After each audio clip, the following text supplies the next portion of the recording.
नमस्कार, स्वागत है आपका ईटीना स्वदेश पर। आप देख रहे हैं मनी मॉर्निंग। मैं हूं आपके साथ शेषा अध्वर्यु और अगले 1 घंटे में हम आपको बताएंगे ग्लोबल बाजारों से किस तरह के संकेत निकल कर आ रहे हैं। खबरों के दम पर, ब्रोकरेज रिपोर्ट्स के दम पर कौन से स्टॉक्स फोकस में रहेंगे। कल बाजार में काफ़ी वॉलेटिलिटी थी, उसके बाद आज गिरावट के संकेत, लेकिन ऐसे में ट्रेडिंग के लिहाज से आपको क्या करना चाहिए ये बताने के लिए हमारे साथ एक मार्केट एक्सपर्ट जुड़ेंगे। बाजार पर रणनीति बताएंगे, स्टॉक स्पेसिफिक आइडियाज बताएंगे। शो के आखिर में कमोडिटी मार्केट में किस तरह के ट्रेडिंग कॉल्स बनेंगे और कमाई वाले वो कौन से कॉल्स होंगे उस पर भी नजर डालेंगे। तो पावर पैक लाइनअप हम आपके लिए लेकर आएंगे अगले 1 घंटे में और आज के सत्र के लिए आपको पूरी तरह से तैयार करेंगे।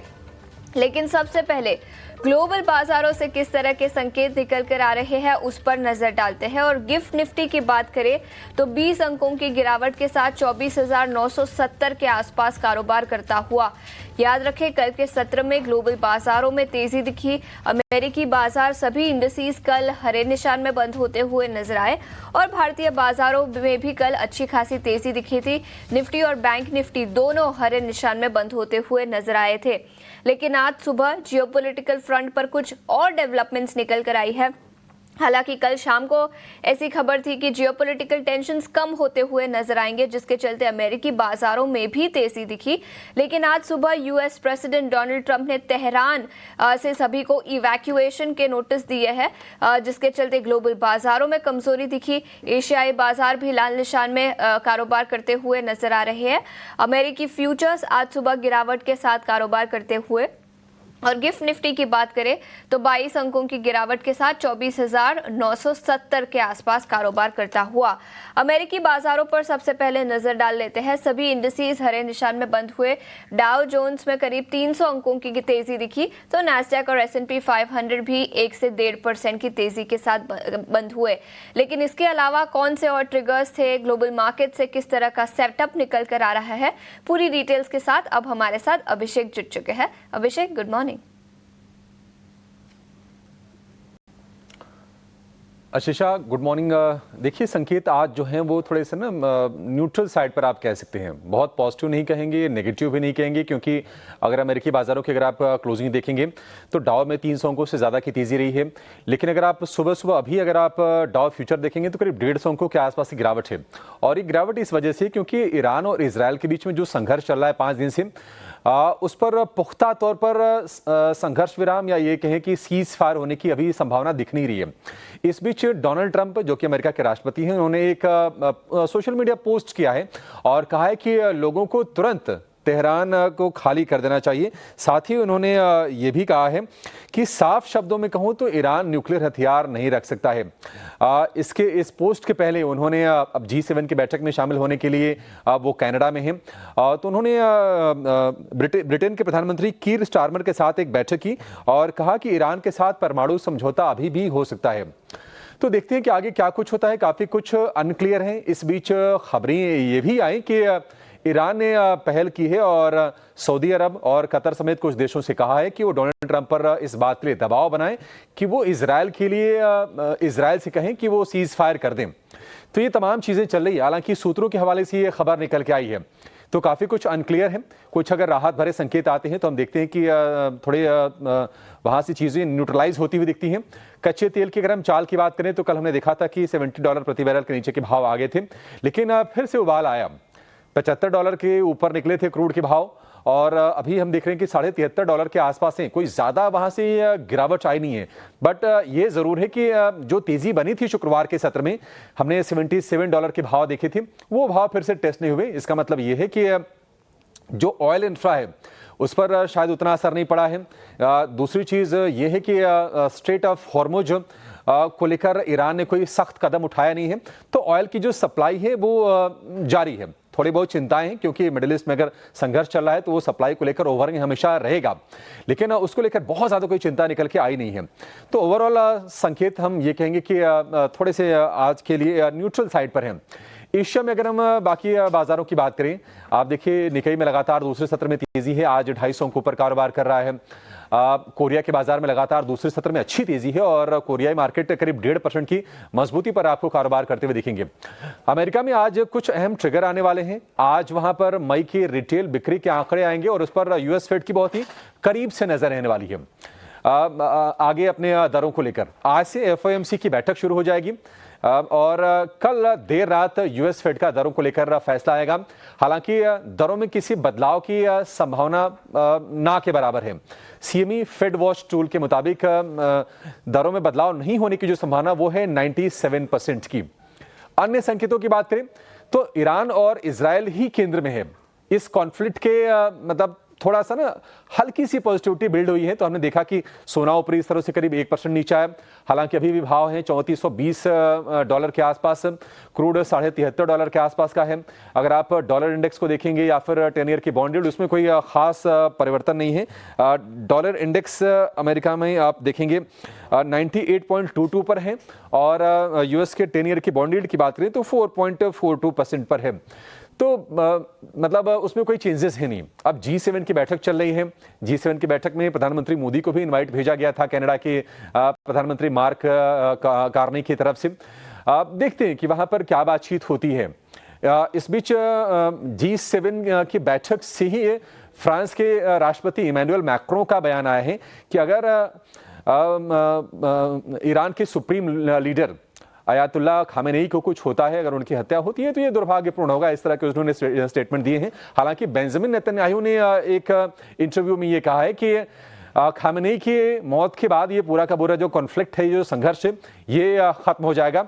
हालांकि अमेरिका इस तरह ये ऐसा नहीं चाहता, ऐसी पहली रिपोर्ट्स आई थी।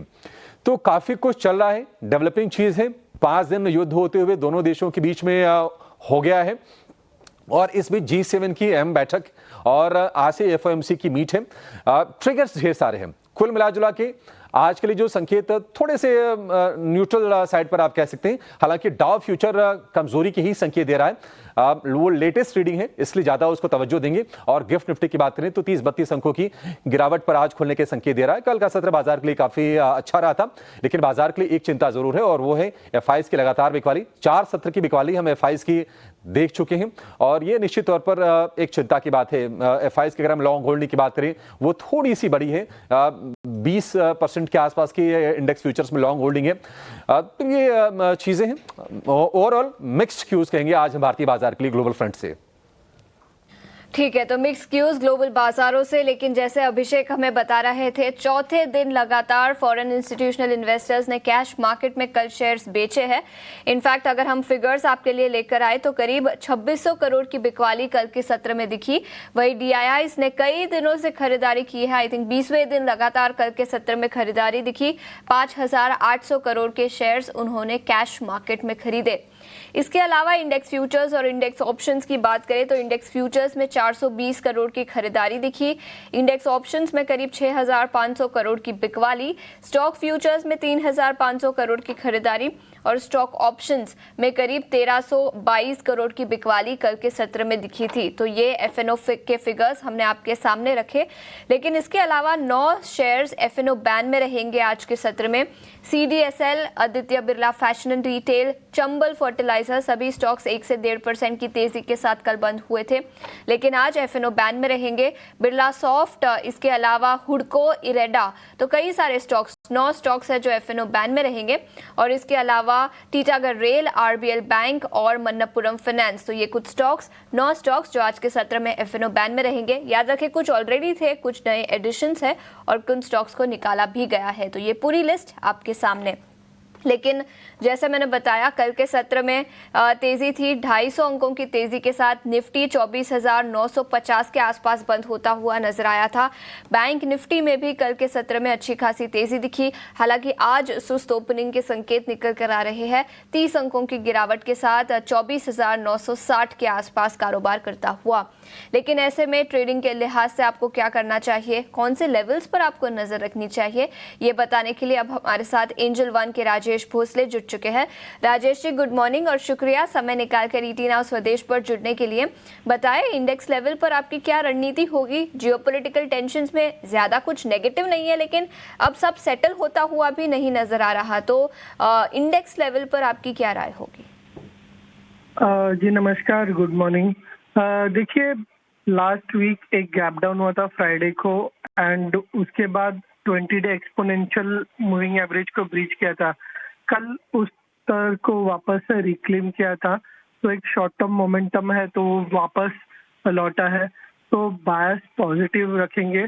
24,800 एक इम्पोर्टेंट स्तर रहेगा जो 20 एक्सपोनेंशियल मूविंग एवरेज का है एंड इमीडिएट रेजिस्टेंस जो है 25,000 का रहेगा। जैसे ही 25,000 के ऊपर मार्केट सस्टेन करता है, पॉसिबली जो रिसेंट स्विंग हाइज है अराउंड 25,200 के, तो वो रिटेस्ट कर सकते हैं। फिलहाल के लिए थोड़ा सा मार्केट रेंज बाउंड लग रहा है। बाय ऑन डिप की रणनीति रहेगी 24,800 के आसपास एंड 25,000 25,000 और 25,50 के आसपास एक बार लाइट एंड पोजीशन करने की सलाह होगी। यहाँ पे स्टॉक स्पेसिफिक रहने की राय होगी। अगर आप देखें तो लास्ट वीक से आईटी स्पेस काफी अच्छा मोमेंटम में है। आईटी स्पेस में एक फ्रेश ब्रेकआउट भी दिखाई दे रहा है एंड आईटी स्पेस में से टीसीएस काफी अच्छा लग रहा है हमें, तो टीसीएस यहाँ पे बाय करना है। लगभग 3500 की क्लोजिंग है, 3420 के स्टॉप लॉस से बाय करना है एंड जो इमीडिएट टारगेट हम टीसीएस में एक्सपेक्ट कर रहे हैं वो होंगे 3660 के। Along with that oil and gas space में से ओएनजीसी काफी अच्छा लग रहा है, काफी समय के बाद 250-255 रेंज को ब्रेक कर रहा है एंड इसका जो इम्पोर्टेंट 200 डीएमए है उसके ऊपर भी ये सस्टेन कर रहा है। फ्यूचर्स में भी लॉन्ग फॉर्मेशन देखने को मिल रहा है एंड ओएनजीसी में यहाँ से काफी अच्छा पॉजिटिव मोमेंटम एक्सपेक्ट कर रहे हैं। तो ओएनजीसी 256 की क्लोजिंग है, 251.70 के स्टॉप लॉस से बाय करना है एंड जो इमीडिएट टारगेट हम ओएनजीसी में एक्सपेक्ट कर रहे हैं वो है 265 के। तो ओएनजीसी पर खरीदारी की राय 265 तक के लेवल्स नजर आ सकते हैं। इसके अलावा आईटी सेक्टर ओएनजीसी पर 251 का स्टॉप लॉस, 265 का टारगेट और आईटी सेक्टर से टीसीएस 3,660 तक के लेवल्स नजर आ सकते हैं। 3,420 प्रति शेयर का स्टॉप लॉस लगाने की सलाह। लेकिन राजेश इसके अलावा मैं आपकी राय टाटा मोटर्स पर लेना चाहूंगी। कल के सत्र में भारी गिरावट दिखी, निफ्टी 50 का टॉप लूजर था। जेएलआर ने अपनी ईबिट गाइडेंस घटाई FY26 के लिए, जिसके चलते भारी गिरावट टाटा मोटर्स में कल दिखी। लेकिन टेक्निकल फ्रंट पर देखें तो 3.5% की भारी गिरावट के बाद क्या आप खरीदारी के मौके बनेंगे यहाँ पर? देखिए फिलहाल थोड़ा सा वेट एंड वॉच रहेगा टाटा मोटर्स के ऊपर, क्योंकि जो रिसेंट स्विंग लो था अराउंड 700 का वो ब्रीच किया है and along with that 20 day exponential moving average के नीचे क्लोज गया है, तो यहाँ पे मे बी थोड़ा सा फर्दर वीकनेस दिखाई दे रहा है। 660 से 650 के रेंज में आता है, तो वहाँ पे काफी अच्छा रिट्रेसमेंट का सपोर्ट है, तो वहाँ पे एक अच्छा सपोर्ट देखने को मिल सकता है। ऑन द हाई साइड अगर आप देखें तो लास्ट वीक से लगभग 735-740 का एक हाई रेंज बना है, तो पॉजिटिव मोमेंटम अगर ट्रिगर होना है तो ऊपर के स्तर पे 740 क्रॉस होता है तो ही देखने को मिलेगा। तो नीचे में 660 के आसपास एंड ऊपर में जब तक 740 क्रॉस नहीं करता तब तक पॉजिटिव मोमेंटम हम नहीं एक्सपेक्ट कर रहे हैं। ये कुछ लेवल्स टाटा मोटर्स पर जहां पर आपको अपनी नजर रखनी चाहिए। राजेश शुक्रिया पूरी डिटेल्स और हमारे साथ बाजार पर रणनीति और स्टॉक स्पेसिफिक आइडियाज बताने के लिए। लेकिन आगे बढ़ते हैं, खबरों के दम पर कई सारे स्टॉक्स फोकस में होंगे। कल बाजार बंद होने के बाद कई सारी बड़ी खबरें निकल कर आई है। कौन से वो स्टॉक्स और सेक्टर्स हैं ये बताने के लिए अब हमारे साथ शरद जुड़ चुके हैं। शरद गुड मॉर्निंग। गुड मॉर्निंग आशीष। ऑफकोर्स सेक्टोरल थीम पे तो नज़र रहेगी जिस तरह जियोपॉलिटिकल टेंशंस आ रहे हैं, लेकिन स्टॉक स्पेसिफिक अगर न्यूज़ फ्लो की बात करें तो जी इंटरटेनमेंट पे नज़र रखिएगा। लगभग 2200 करोड़ का जो है कैपिटल रेज हो रहा है, ये फुल्ली कन्वर्टेबल वारंट्स के जरिए हो रहा है और ये प्रेफरेंशियल अलॉटमेंट से जो है प्रमोटर की ग्रुप स्टेक जो है आप देखिए 18.39% हो जाएगी। ऑफकोर्स स्टॉक में भी थोड़ी रनअप देखने मिली है कि ऑफकोर्स रहना है स्टॉक में कि नहीं, ये एक टेक्निकल सवाल रहेगा। एशियन पेंट्स की बात करें तो रिलायंस ने 0.88% स्टेक की जो है सेलिंग की है ओपन मार्केट में कल। 1876 करोड़ का ये टोटल डील है। बायर था आईसीआईसीआई प्रू म्यूचुअल फंड। 2-3 दिन पहले जो थी उन्होंने लगभग 3.5 करोड़ शेयर्स बेचा था, जहां पे एसबीआई म्यूचुअल फंड बायर थे। और अब जो है स्टेक रिलायंस का 5% से लगभग घट के 1.26% हो गया है। अब्जॉर्प्शन में स्ट्रेंथ आया, इसलिए जो है स्टॉक में जो है मोमेंटम देखने मिल रहा है, क्योंकि अच्छी अब्जॉर्प्शन इंस्टीट्यूशन से देखने मिल रही है। बाइकॉन की बात करें तो ऑलमोस्ट 4500 करोड़ का जो है क्यूआईपी खुल रहा है। फ्लो प्राइस 340 रुपीज़ पर शेयर का है। और इसके अलावा आईटी सेगमेंट जो पिछले 2 दिन से टेक्निकली भी बहुत अच्छा स्ट्रेंथ दिखा रहा है मार्केट की वॉलेटिलिटी में, और आज भी आईटी सेक्टर फोकस में रहेगा। इसका रीज़न है कि बड़े ऑर्डर विंस देखने मिल रहे हैं। एचसीएल टेक को जो है स्ट्रैटेजिक पार्टनरशिप हुआ ईओन के साथ। यूरोप का एक बड़ा एनर्जी जो है कॉन्ग्लोमरेट है, वही टीसीएस ने यूरोप डेवलपमेंट बैंक के साथ पार्टनरशिप किया है रिकॉन्सिलिएशन प्रोसेस को लेके। तो एचसीएल टेक और टीसीएस, इन सारे आईटी कंपनीज में जो है आप देखेंगे ऑर्डर विन आ रहा है। लेकिन एक और जो है स्मॉल कैप आईटी कंपनी है जिस पे हमारी नज़र रहेगी, वो है केल्टॉन टेक सॉल्यूशंस। यहाँ पे बोर्ड ने अप्रूवल दे दिया कि फंड रेज होगा लगभग 69 करोड़ रुपीस का, और ये वारंट्स के ज़रिए जो है फंड रेज होने वाला है। प्रमोटर भी इसमें पार्टिसिपेट करेंगे फंड रेज में, और जो सब्सक्रिप्शन होगा वो मेजर पोर्शन का सब्सक्रिप्शन देखने मिलेगा। इसके अलावा जो है पोस्ट इशू शेयर होल्डिंग जो है प्रमोटर का स्टेक सिग्निफिकेंटली बढ़ जाएगा।